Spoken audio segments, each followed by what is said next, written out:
Welcome back to the Senior Health Podcast. I'm Dr. John Miller, and today I want to start with a question. Have you ever noticed how your muscles feel just a little weaker as the years pass?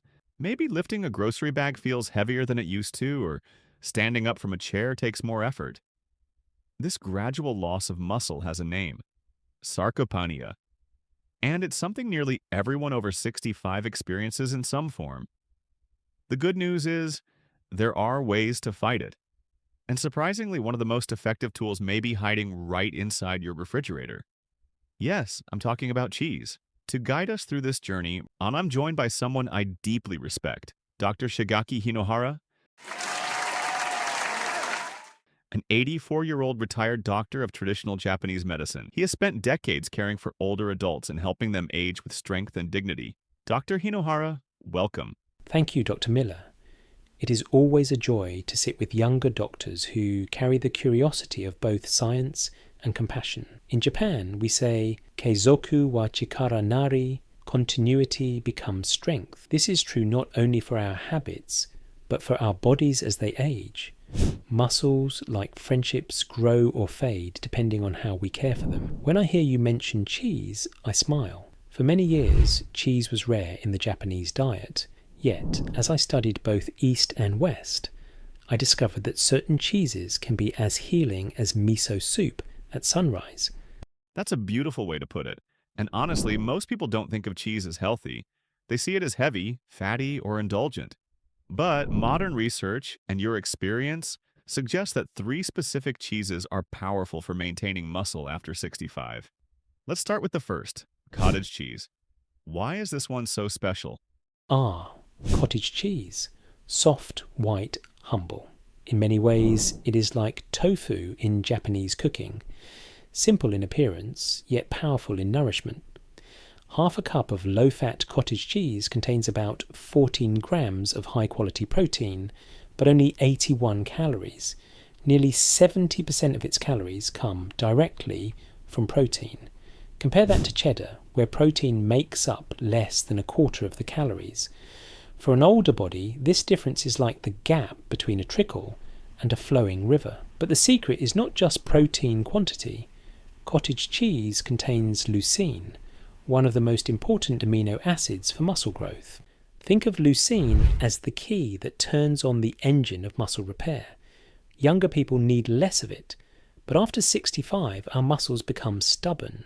They need more encouragement. One serving of cottage cheese gives over 1 gram of leucine, which brings you 1/3 of the way toward the 3 grams needed to trigger real muscle building. That's fascinating. I know many of my older patients struggle to chew meats or don't have the appetite for large meals.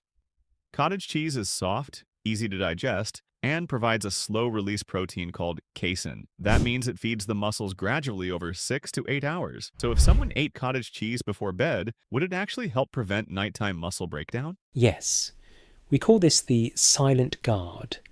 While you sleep, your body often breaks down muscle for energy. But casein acts like a lantern in the dark. It burns slowly, keeping your muscles protected. In fact, research with elderly participants shows that eating cottage cheese daily can lead to measurable gains in muscle over time. For my patients, I often recommend eating it with fresh fruit in the morning, or blending it into a smoothie for those who dislike the texture. One woman I cared for, age 79, replaced her evening dessert with a small bowl of cottage cheese and honey. In 3 months, she noticed her legs felt stronger climbing stairs. That's a great story, and it shows how small, consistent habits can make a big difference. Now let's move to the second cheese, Parmesan. Many people think of it as just a topping for pasta, but you call it a concentrated source of strength. Why is that? Parmesan, or Parmigiano Reggiano, as the Italians proudly say, is a marvel of time. Aged for at least 24 months, it is like wisdom itself. Patient, deep, refined. Just 1 ounce, about the size of your thumb, carries over 10 grams of protein. For older adults who eat less, this concentration is invaluable. But there is another gift in Parmesan.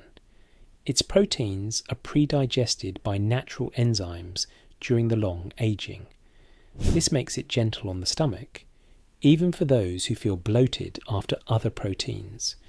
And because nearly all lactose disappears during aging, even people with lactose intolerance often enjoy Parmesan without trouble.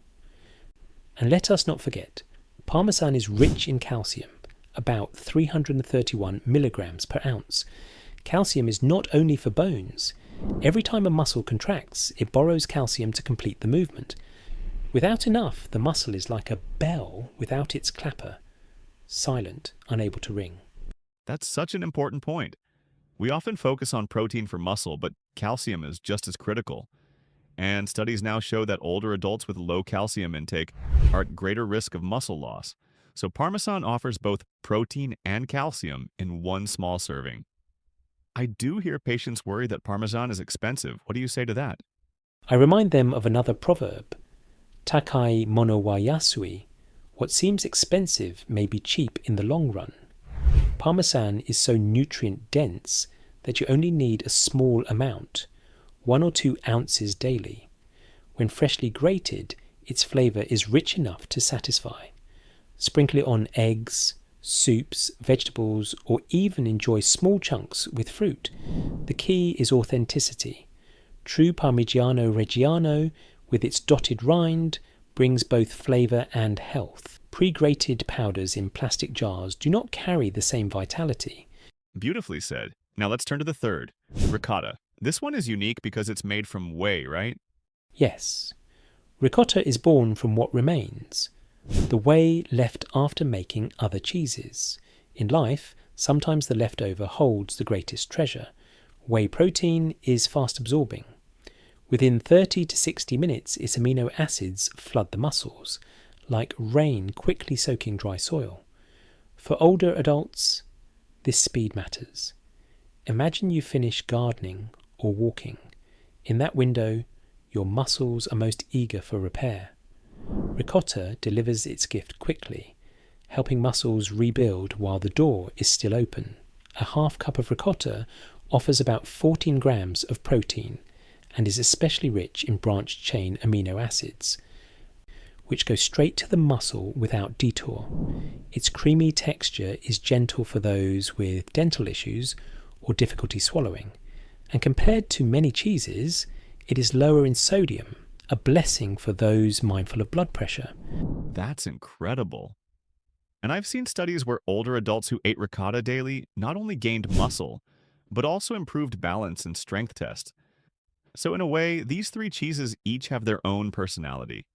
Cottage cheese for slow, steady support, Parmesan for dense, concentrated nourishment, and ricotta for quick repair. Together, they form a kind of trio for muscle health. Exactly.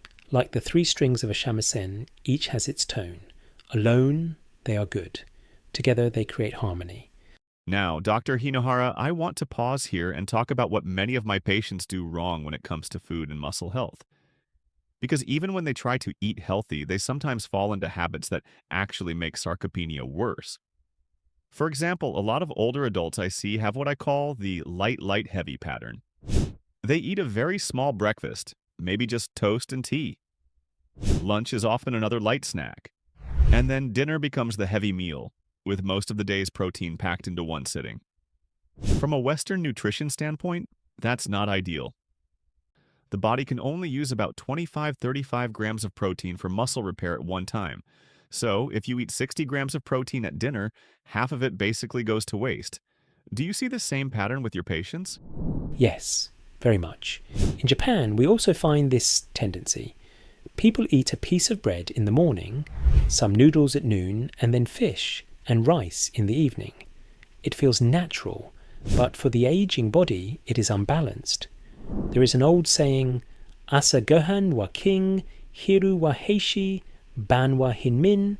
It means breakfast should be a king's meal, lunch a soldier's meal, and dinner a beggar's meal.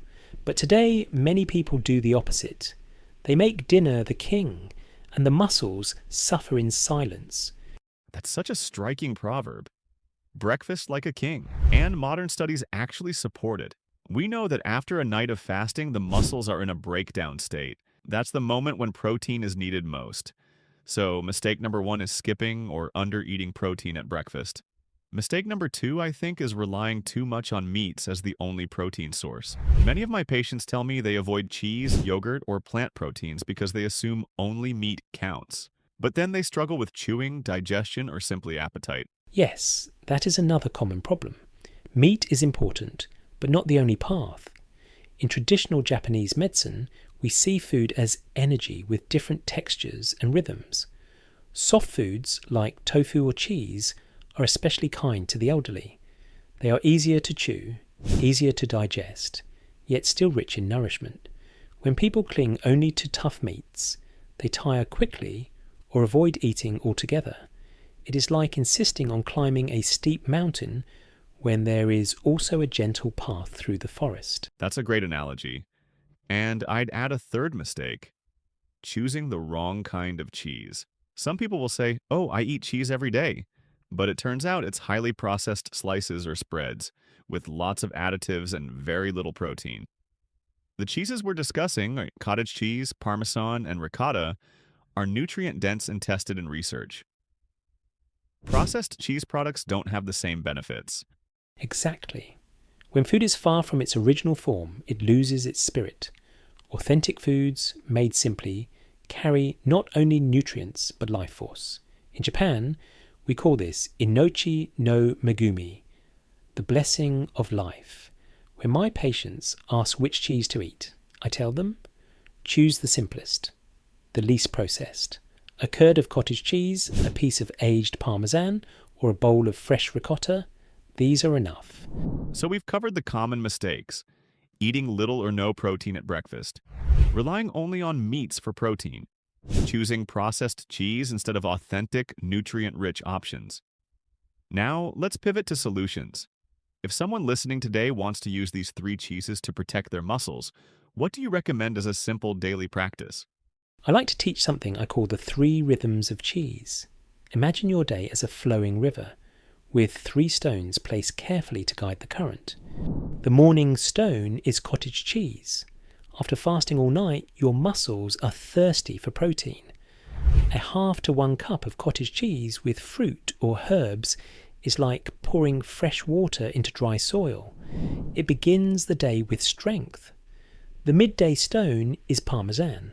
At lunch, when energy dips, a small amount of this concentrated cheese, grated over soup, salad or eggs, provides a powerful but gentle lift. Its calcium supports not only bones, but also the very contractions of muscle fibres.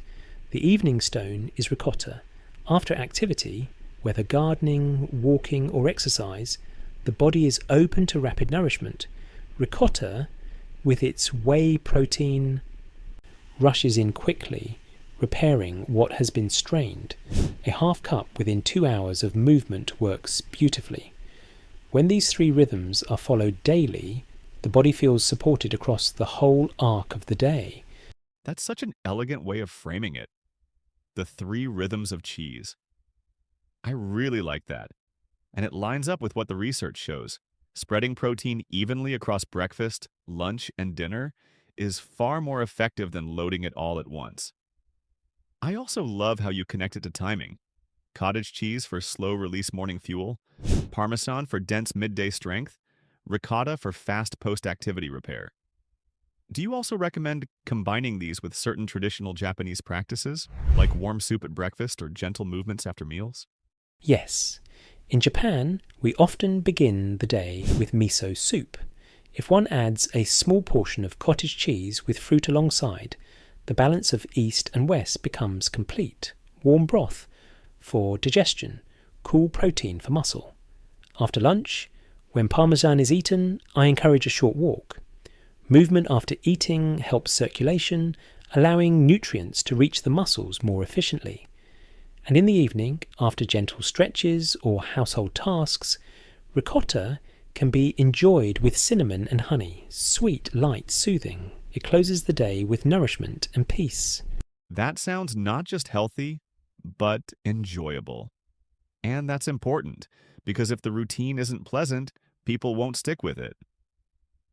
So, to summarize part 2, the traditional solution is not just eat cheese, but eat the right cheeses at the right times in the right portions. And by making it part of a daily rhythm, we give the muscles what they need to stay strong well into our 70s, 80s, and beyond. Yes, in the end, it is about continuity. Just as one drop of water will not shape a stone, but years of drops will carve a river, so too will small daily choices shape the strength of our later years. Dr. Hinohara, what I find remarkable is how much of what you're saying is now supported by modern science. For example, Western studies show that older adults who eat 25-30 grams of protein at each meal maintain far better muscle health than those who eat the same amount, spread unevenly. And the studies on these specific cheeses are very compelling. Research on cottage cheese shows that just a half cup before bed can reduce overnight muscle breakdown. Parmesan is so concentrated that even small servings make a measurable difference in protein intake. And ricotta, thanks to its whey protein, improves not just muscle mass but balance and physical performance in older adults. It feels like science is finally catching up to what you've been saying. The timing and type of food matter just as much as the total amount. Yes, it is a joyful thing when East and West find harmony. In traditional Japanese medicine, we often speak of mai, the correct spacing, the correct timing. Just as a gardener waters not too much, not too little, but just when the soil is ready, so too must we feed the muscles at the right moments. Science now confirms what tradition observed. Protein spread through the day creates a stronger response than protein all at once. The body, like the mind, learns best in small, steady lessons, not in one overwhelming lecture. I like that. The idea of teaching the body in lessons. And if we look at the Western research on aging muscle, there's something called anabolic resistance. Basically, as we get older, our muscles don't respond as well to protein. It takes more effort to trigger growth. That's where leucine, the amino acid found in abundance in cottage cheese and ricotta, comes in. It's like the ignition key for muscle protein synthesis. Without it, the engine won't start. With enough of it, even older muscles can repair and grow. So the traditional wisdom of choosing the right food, not just eating more food, matches perfectly with this concept. Exactly. We often say, Ishi no we ni mo sannen. Even on a stone, 3 years. It means persistence over time makes even hard things possible. The older body may resist growth, but with the right key, leucine, calcium, steady nourishment, it can still blossom. And I think the calcium story with Parmesan is another great bridge. In the West, we've long said calcium is for bones. But recent studies show that calcium deficiency also increases muscle weakness. Every contraction requires calcium to flow in and out of muscle fibers. Without it, no matter how much protein you eat, the muscle won't contract efficiently. So Parmesan isn't just tasty, it's providing the mineral that makes muscle movement possible. That's such a powerful reminder that food is more than calories. Yes, food is instruction. Each bite is like a message to the body, telling it how to act. Cheese tells the body, build, strengthen, move. That's a perfect way to put it.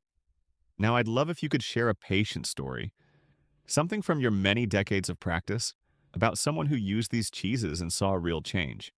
Yes, I will tell you about Mr. Sato.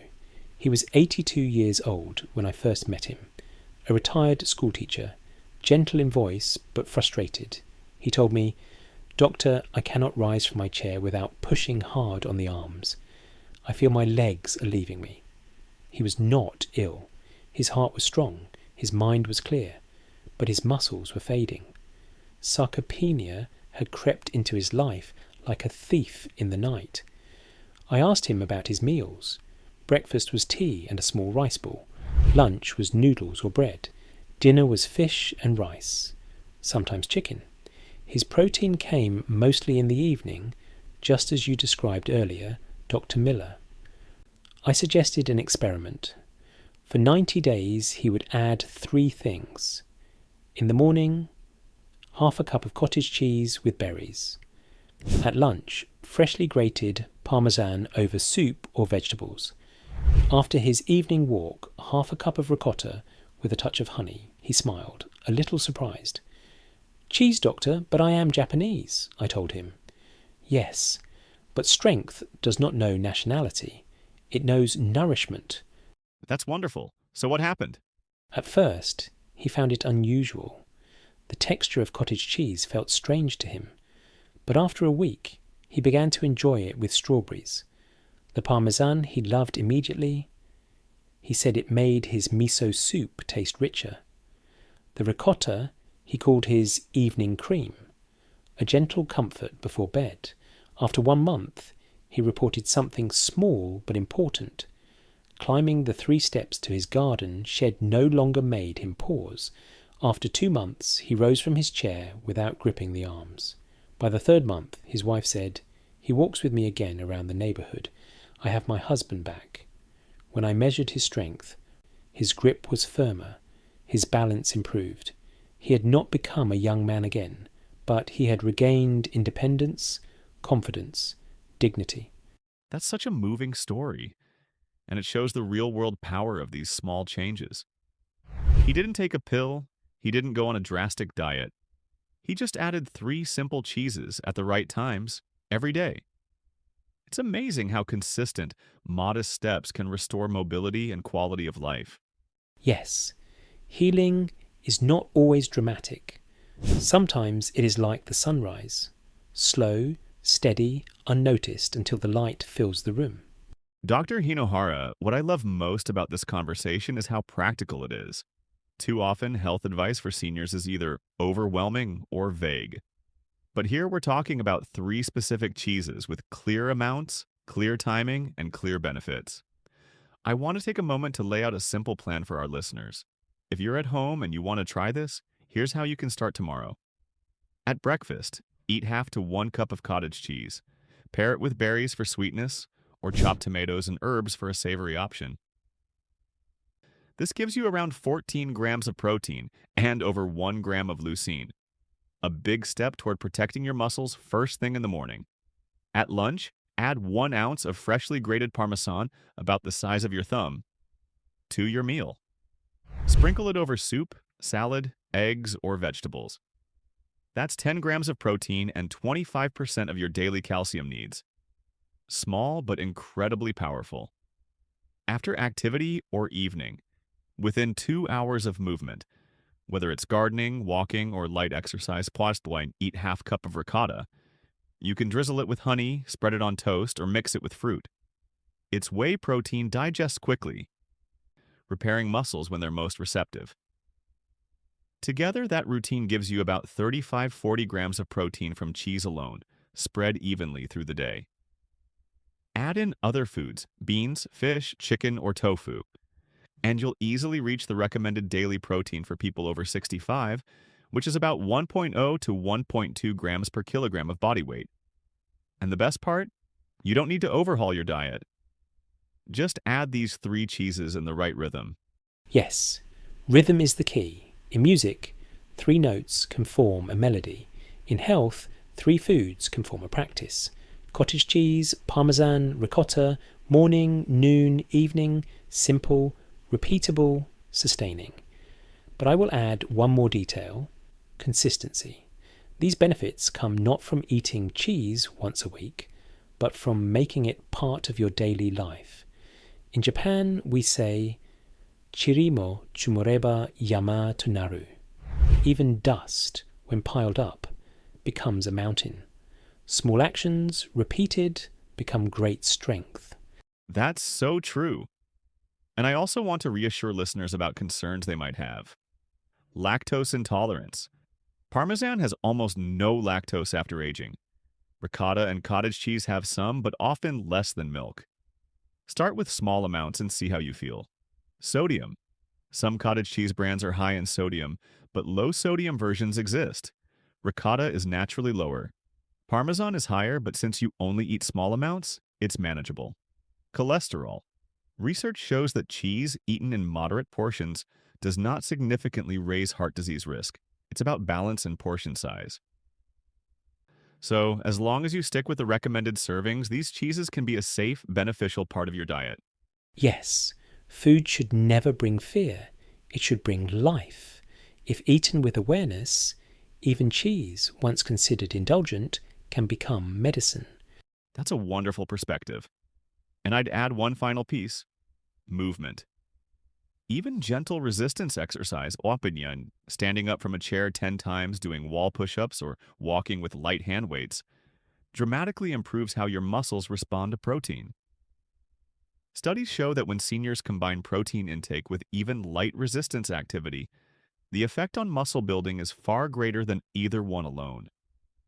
So here's the formula: small daily movement plus 3 cheeses in rhythm. That's the recipe for preserving muscle and independence after 65. Yes, food and movement are like two wings of a bird. With only one, you cannot fly. With both, you soar. That's beautifully said. Dr. Hinohara, as we close, would you share a final reflection for our listeners? Something they can carry with them as they begin this practice? Of course. To all who are listening, remember this. Aging is not the loss of youth, but the harvest of life. Muscles are the tools that allow us to enjoy that harvest. To walk in the garden, to embrace a loved one, to rise each morning with independence. If you choose to care for your muscles with daily nourishment, you are choosing freedom. Cottage cheese in the morning, Parmesan at noon, ricotta in the evening. These are not just foods. They are companions for your journey, quiet allies that whisper to your body, stay strong, stay steady, stay alive. As another proverb says, nanakarobi yaoki, fall 7 times, rise 8. With each bite, you rise again. That's so moving, Dr. Hinohara. Thank you for sharing your wisdom and your heart. And to our listeners, if you try this 3 cheese rhythm, let us know how you feel after a week, after a month, after 3 months. You may be surprised at how much difference something so simple can make. This has been the Senior Health Podcast. I'm Dr. John Miller, here with the incredible Dr. Hinohara. Stay strong, stay curious, and may your later years be full of vitality. Yes, may your days be long, your steps steady, and your meals nourishing. Thank you.